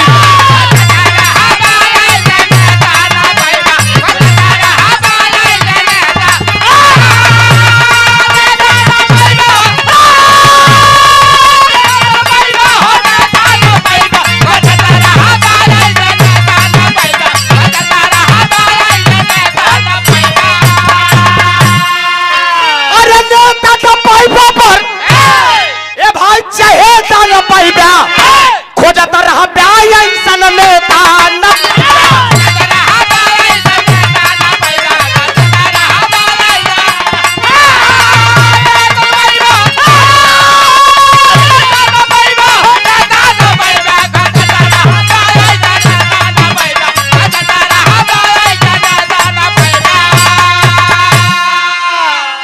ये निश्चित है वोट देंगे आप मित्रों, लेकिन खोजत रहा ऐसा नेता न पौबा।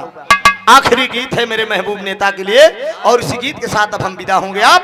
लेकिन ये गीत चर्चा का विषय बना और पूरे भारत की आवाज है। उत्तर प्रदेश क्लियर हो गया ना, पूरे भारत की आवाज है, उत्तर प्रदेश की ही नहीं। क्या है? आए हाय, अरे अखिलेश भैया कवन दिन होतई, अरे अखिलेश भैया कवन दिन होतई, तू पानी चाहत्या पीएम का वाना दीना होतई, तू पानी चाहत्या पीएम का वाना दीना होतई।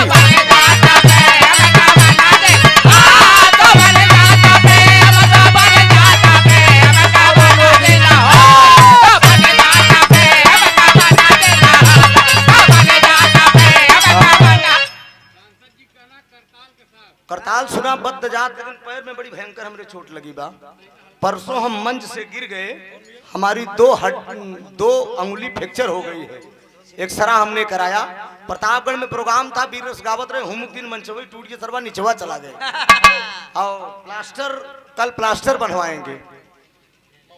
ये बाकी बजाओ कि मतलब लोर मारी पूरी शरीरिया।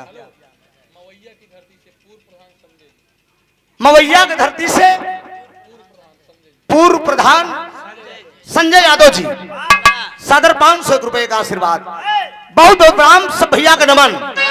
अरे दुर्गा भवानी से यही बाजा रजिया, अबिरना का हमरे तू सुनी लगा रजिया।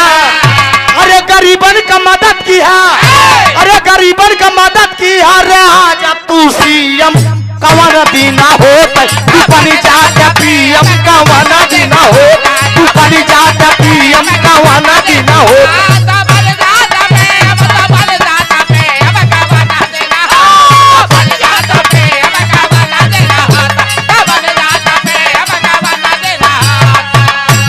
बहुत बहुत धन्यवाद। टूटियों के लिए क्षमा प्रार्थी। और इसी गीत के साथ आप लोगों से विदा हो रहे हैं। जीवन रहेगा फिर कभी दीदार होगा दोस्त, जाने में भी